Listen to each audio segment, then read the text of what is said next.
Assalamualaikum, salam Malaysia Madani Kanta 744 dimulakan dengan rangkuman berita-berita utama hari ini. Kita ikuti rinciannya. Bangsa ke mana sensi?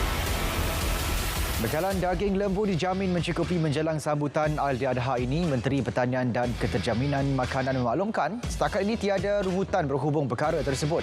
Malah kementerian juga tidak menerima laporan kekurangan bekalan daripada pembekal. Tajaan beasiswa JPA bagi bidang perubatan, pergigian dan farmasi diteruskan. Perdana Menteri turut meminta JPA mengkaji semula di dasar sedia ada dan terdahulu berdasarkan unjuran keperluan sektor berkenaan dalam negara.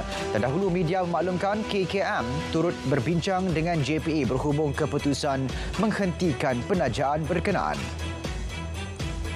KKM sedia mengkaji semula kajian dijalankan pada 2019 yang mendapati bekalan pegawai perubatan dialami kebanjiran mulai 2026 hingga 2030. Menurut menterinya, seperti sedia maklum, ada perubahan tertentu terutamanya selepas pasca COVID-19. Beberapa perkara yang perlu dilihat semula pada kajian tersebut merangkumi polisi baharu. Kementerian Kemajuan Desa dan Wilayah KKDW masih berbincang berhubung proses menstruktur semula skim tangga gaji tenaga pengajar Tabika Kemas. Setakat ini KKDW hanya mengumumkan peningkatan allowance bulanan untuk sukarelawan kemas dari RM500 kepada RM800 tahun ini. Kementerian itu juga masih menjalankan pengambilan pengajar baharu berdasarkan kepada keperluan dan kelayakan. Terpengaruh iklan kerja kosong di media sosial dengan gaji lumayan antara faktor rakyat Malaysia terperangkap bekerja di luar negara. Menteri Dalam Negeri berkata keluarga mangsa kemudian akan melaporkan kepada pihak berkuasa atau meminta bantuan menyelamatkan mangsa. Bagi kes terkini melibatkan Chong Sam Yi di Thailand, tiada perkembangan semasa dan kes diserah kepada polis untuk siasat kehilangan wanita itu. 481 projek sakit dan 112 projek terbengkalai dikesan di seluruh negara. Timbalan Menteri KPKT berkata pihaknya berunding terus dengan jabatan dan agensi terlibat bagi mendapat sokongan memudahkan proses lancarkan kembali projek terjejas. Bagi projek Prima, 21 projek sakit direkodkan namun 8 daripadanya berjaya diselesaikan dalam tempoh 5 bulan. 10 lagi projek sakit Prima dijangka diselesaikan tahun ini. Hasil pertanian negara melibatkan sektor penanaman, penternakan dan perikanan hanya merosot 10% akibat cuaca panas susulan fenomena El Nino ketika ini. Bagaimanapun, Timbalan Menteri Pertanian dan Keterjaminan Makanan memaklumkan situasi itu masih terkawal kerana belum menjadi bencana yang harus dibimbangkan. Bagi menjamin keselamatan makanan, Bernas juga bersetuju mengimport 150,000 tan beras.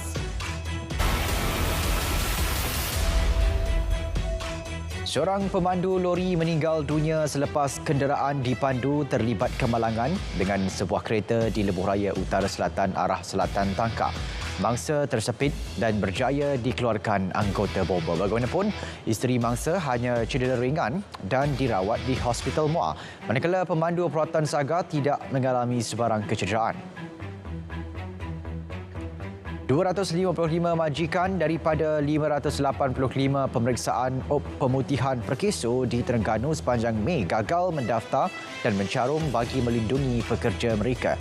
Pelbagai alasan diberi bagi menghalalkan tindakan tersebut, termasuk tidak tahu kewujudan perkeso dan tidak sempat untuk mendaftar. Majikan yang ingkar akan dikenakan tindakan undang-undang menerusi kesan bermula 1 Julai ini. 7 nelayan termasuk tekong ditahan Agensi Penguatkuasaan Maritim Malaysia kerana berlabuh di kawasan larangan di barat Pulau Mensirip, Mersing semalam.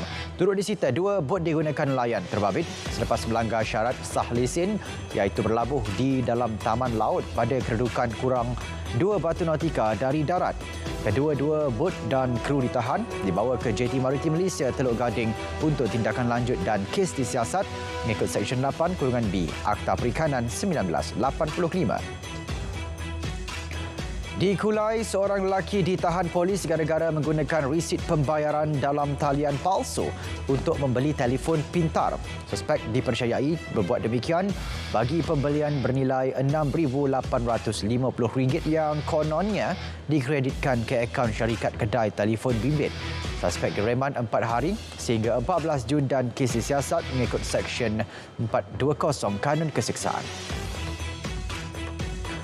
Baik, selepas dialog anak muda Temu Anwar malam ini, Perdana Menteri akan merasmikan Majlis Tilawah dan Hafazan Al-Quran peringkat kebangsaan di Batawa. Kita langsung bersama Zato Iqmal Maknur. Zato, silakan. Ya, terima kasih Syairul. Sebentar sahaja lagi perasmian bagi Majlis Tilawah dan Hafazan Al-Quran Peringkat Kebangsaan 2023 MTHQK akan dirasmikan oleh Perdana Menteri Datuk Seri Anwar Ibrahim pada jam 9 malam. Dan beliau dijangka tiba di sini sekitar jam 8.45 malam. Dan saudara, ketika ini orang ramai dan peserta sudah pun mula bersedia di kawasan luar dan dalam Dewan. Dan MTHQK yang berlangsung selama 6 hari bermula hari ini sehingga 16 Jun depan melibatkan penyertaan seramai 108 peserta dari seluruh negeri. Dan secara umumnya setiap negeri diwakili oleh 2 peserta bagi pertandingan tilawah Al-Quran, manakala 6 lagi dalam pertandingan hafazan Al-Quran. Jadi ia menjadikan penglibatan seluruh negeri dalam pertandingan tilawah Al-Quran tahun ini adalah seramai 29 orang, iaitu 14 qari dan 14 qari'ah serta seorang johan menunggu qari. Manakala bagi peserta hafazan pula adalah seramai 79 orang dengan 3 kategori, iaitu bagi kategori pertama 10 juzuk, kategori 2 20 juzuk dan kategori 3 30 juzuk. Dan yang menariknya saudara, untuk MTHQK kali ini adalah peserta-pesertanya terdiri daripada golongan muda belia, iaitu antara bermula umur 10 hingga 25 tahun dan 2 orang merupakan peserta OKU penglihatan. Dan saya juga difahamkan seramai 32 hakim terlibat untuk menilai bacaan para peserta tilawah. Dan manakala para hufaz pula akan dinilai oleh 15 hakim. Jadi jemaah hakim pada kali ini akan dipengerusikan sendiri oleh Ketua Pengarah JAKIM, iaitu Datuk Hakimah Muhammad Yusof. Dan antara aspek yang akan dinilai adalah kelancaran bahasa, fasahah, hukum tajwid, persembahan dan juga taranum. Jadi johan bagi MTHQK kali ini akan mewakili Malaysia bagi Majlis Tilawah dan Hafazan Al-Quran Peringkat Antarabangsa yang akan diadakan pada 19 hingga 24 Ogos di Pusat Dagangan Dunia WTC Kuala Lumpur. Jadi saya kira setakat itu dahulu. Kembali ke Angkasa Puteri, silakan. Baik, terima kasih Zato di lokasi. 30,000 hektar kawasan Mada jadi projek rintis tanaman padi dan dijangka mula dilaksana September ini. Ini sebagai usaha meningkatkan produktiviti tanaman padi. Menteri KPKM berkata inisiatif beri tumpuan terhadap Mada terlebih dahulu sebelum diperluas ke kawasan lain. KPKM yakin capai tahap sara diri SSL pengeluaran padi dengan teknologi baharu dan tanaman padi 5 kali dalam tempoh 2 tahun. Indeks perpaduan negara meningkat kepada 0.62% tahun lalu berbanding 0.57% pada tahun 2018. Menurut Menteri Perpaduan, ia menjadi indikator kepada pelaksanaan pelbagai program menyemai nilai perpaduan di seluruh negara. Ini termasuk program semarak kenegaraan, perpaduan dan rahmah yang melibatkan komuniti di kawasan rukun tetangga. RM3.46 juta diperuntuk kepada Majlis Bandaraya Ipoh bagi naik taraf beberapa projek dan selenggara bandaraya itu. Menteri KPKT berkata 6 projek akan dilaksana bermula Julai dan dijangka siap penghujung tahun. Projek naik taraf melibatkan antaranya kawasan Pasar Awam, Kampung Simi dan dataran niaga Taman Cempaka. Juga beberapa kawasan lain serta pembinaan longkang baharu di lorong Aizat Buntung. Sementara itu, pengecualian duti stem 100% yang diteruskan bagi rumah pertama tidak melebihi RM500,000. Dijangka bantu sasaran lebih ramai rakyat Malaysia memiliki kediaman sendiri. Cadangan KPKT kepada MOF itu juga membantu rakyat berjimat untuk miliki rumah, sekaligus boleh mencapai sasaran 100% rakyat memiliki kediaman sendiri. KPM salur RM100,000 kepada Sekolah Jenis Kebangsaan Tamil Azad di Georgetown untuk tujuan penyelenggaraan. Timbalan menterinya berkata bantuan disalur kepada sekolah yang memohon peruntukan berkenaan bagi membantu baiki kerosakan. Ia usaha meningkatkan kesejahteraan warga sekolah selain menyediakan persekitaran yang lebih selesa.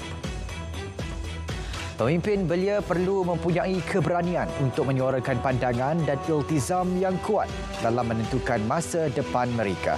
Sempena Hari Belia Selangor, Menteri Besar berkata golongan itu harus cakna dengan kepelbagaian situasi dan cabaran semasa dalam mendekati pelbagai kelompok belia. Pimpinan belia masa kini tidak boleh menjadi pemimpin yang hanya mengikut acuan yang dibentuk mana-mana pihak. Tabung Haji melantik 315 sukarelawan sahabat maktab terdiri daripada kalangan jemaah haji di 9 maktab di Mekah. 35 jemaah yang layak dipilih mewakili maktab masing-masing mengikut kesesuaian dengan 25 menjadi sahabat hujaj.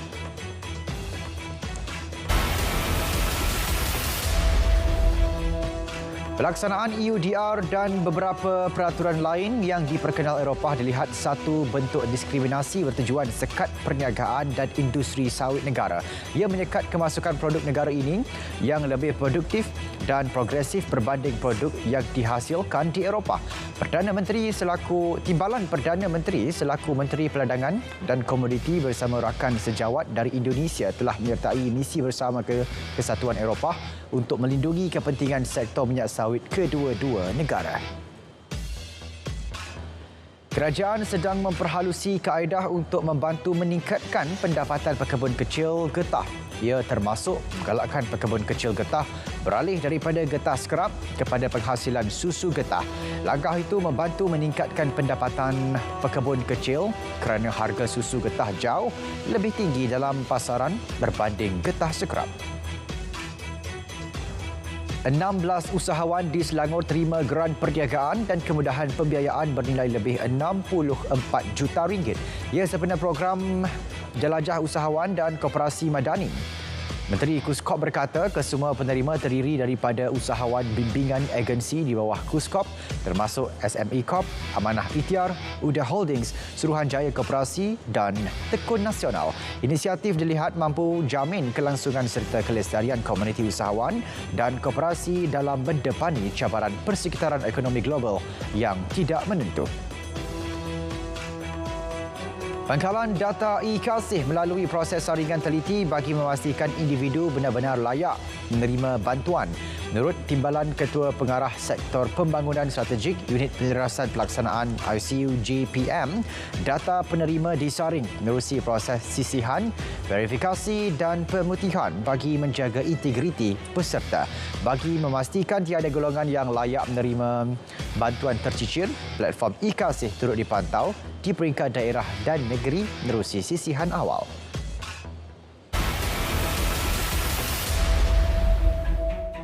Seorang maut manakala 3 lagi cedera dalam kejadian tembakan berhampiran Farsta Centrum di selatan Stockholm.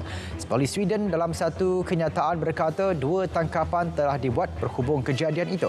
Insiden itu menjadikan jumlah yang terbunuh dan cedera akibat keganasan senjata api di Stockholm kepada 7 dalam masa kurang 24 jam.